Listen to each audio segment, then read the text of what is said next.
You, John Fitzgerald Kennedy, do solemnly swear I, John Fitzgerald Kennedy, do solemnly swear that you will faithfully execute the office of President of the United States that I will faithfully execute the office of President of the United States and will, to the best of your ability, and will, to the best of my ability, preserve, protect, and defend the Constitution of the United States. preserve, protect, and defend the Constitution of the United States. So help you God.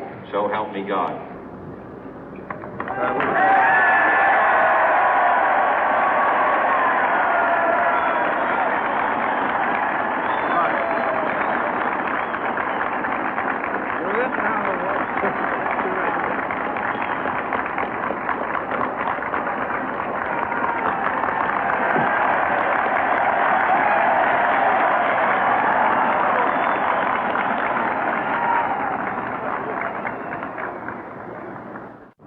Vice President Johnson, Mr. Speaker, Mr. Chief Justice, President Eisenhower, Vice President Nixon, President Truman, Reverend clergy, fellow citizens.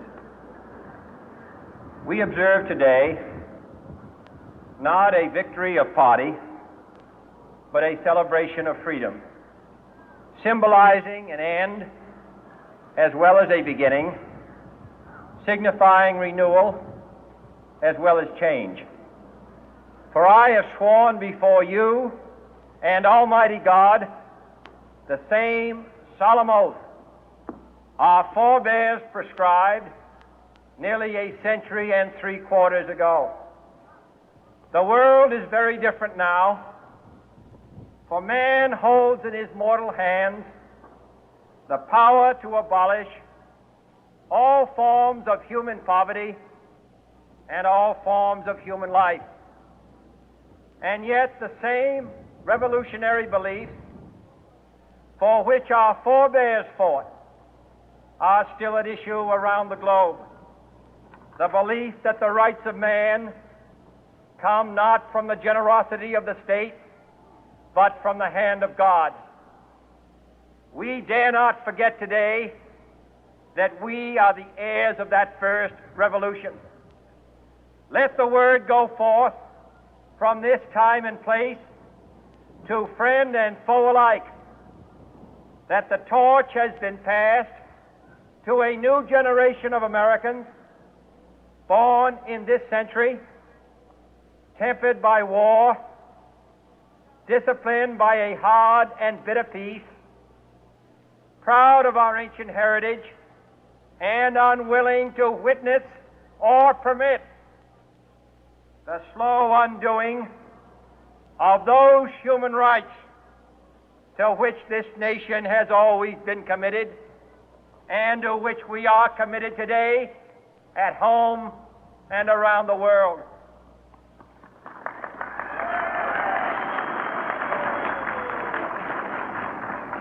Let every nation know, whether it wishes us well or ill, that we shall pay any price, bear any burden, meet any hardship, support any friend, oppose any foe to assure the survival and the success of liberty.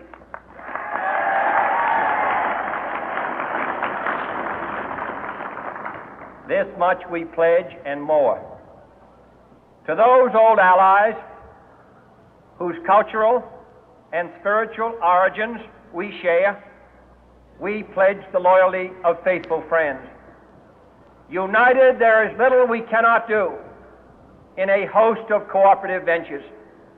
Divided, there is little we can do, for we dare not meet a powerful challenge at odds and split asunder.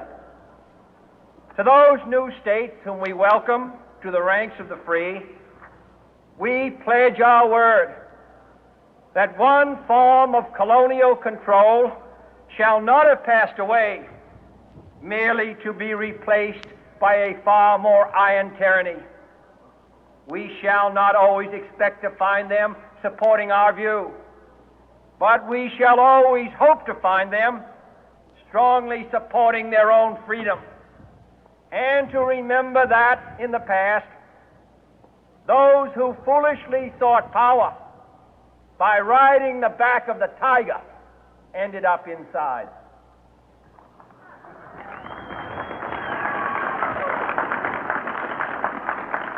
To those people in the huts and villages of half the globe struggling to break the bonds of mass misery, we pledge our best efforts to help them help themselves for whatever period is required, not because the communists may be doing it, not because we seek their votes, but because it is right. If a free society cannot help the many who are poor, it cannot save the few who are rich.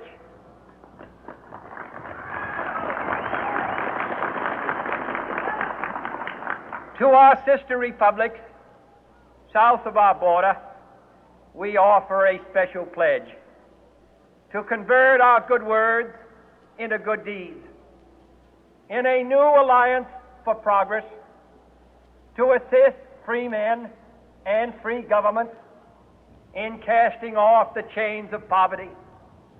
But this peaceful revolution of hope cannot become the prey of hostile powers.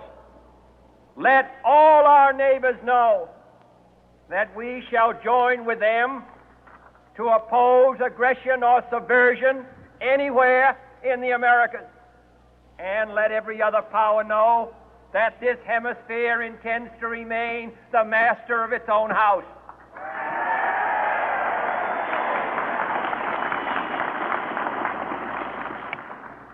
To that World Assembly of Sovereign States, the United Nations, our last best hope, in an age where the instruments of war have far outpaced the instruments of peace, we renew our pledge of support to prevent it from becoming merely a forum for invective, to strengthen its shield of the new and the weak, and to enlarge the area in which its writ may run.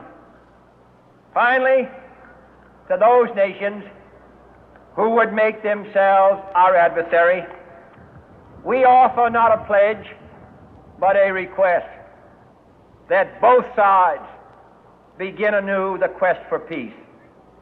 Before the dark powers of destruction, unleashed by science, engulf all humanity in planned or accidental self-destruction, we dare not tempt them with weakness, for only when our arms are sufficient beyond doubt can we be certain beyond doubt that they will never be employed.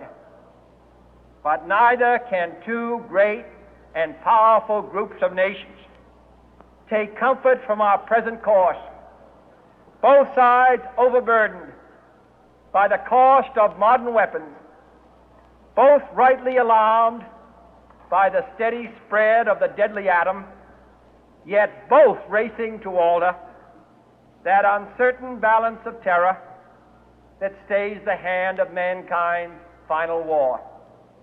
So let us begin anew, remembering on both sides that civility is not a sign of weakness, and sincerity is always subject to proof. Let us never negotiate out of fear, but let us never fear to negotiate.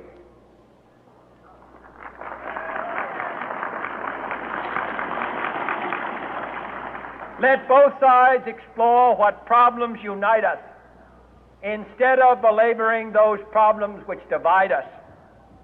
Let both sides, for the first time, formulate serious and precise proposals for the inspection and control of arms, and bring the absolute power to destroy other nations under the absolute control of all nations.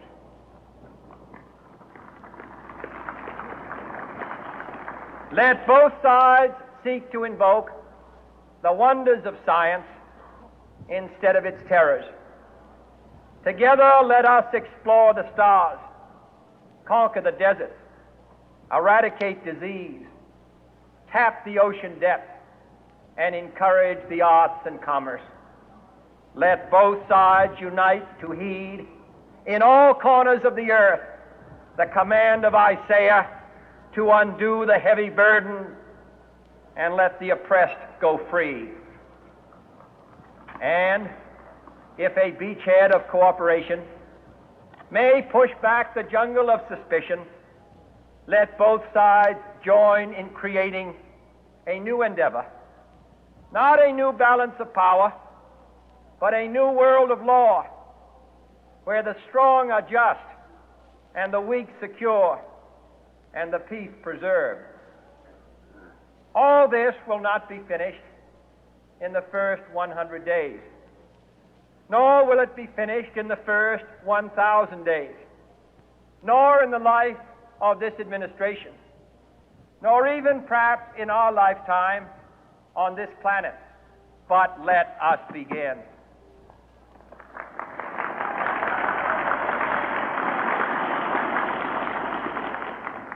In your hands, my fellow citizens, more than mine, will rest the final success or failure of our course. Since this country was founded, each generation of Americans has been summoned to give testimony to its national loyalty. The graves of young Americans who answered the call to service surround the globe.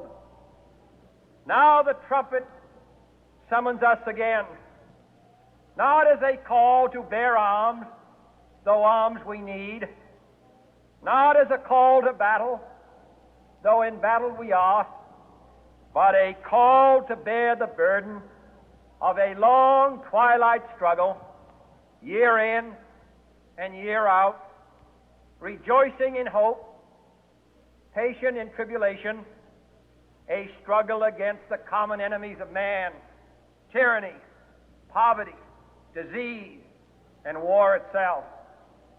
Can we forge against these enemies a grand and global alliance, north and south, east and west, that can assure a more fruitful life for all mankind? Will you join in that historic effort?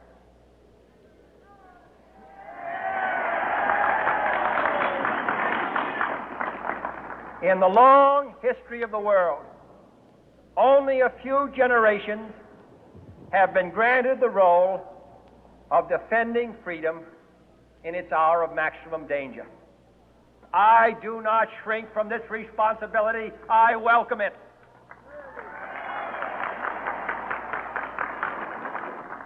I do not believe that any of us would exchange places with any other people or any other generation. The energy, the faith, the devotion which we bring to this endeavor will light our country and all who serve it. And the glow from that fire can truly light the world. And so, my fellow Americans, ask not what your country can do for you. Ask what you can do for your country.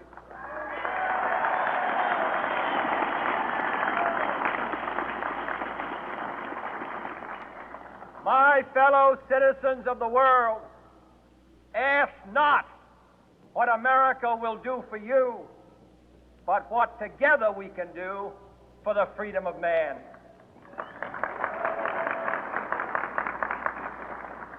Finally, whether you are citizens of America or citizens of the world, ask of us here the same high standards of strength and sacrifice which we ask of you.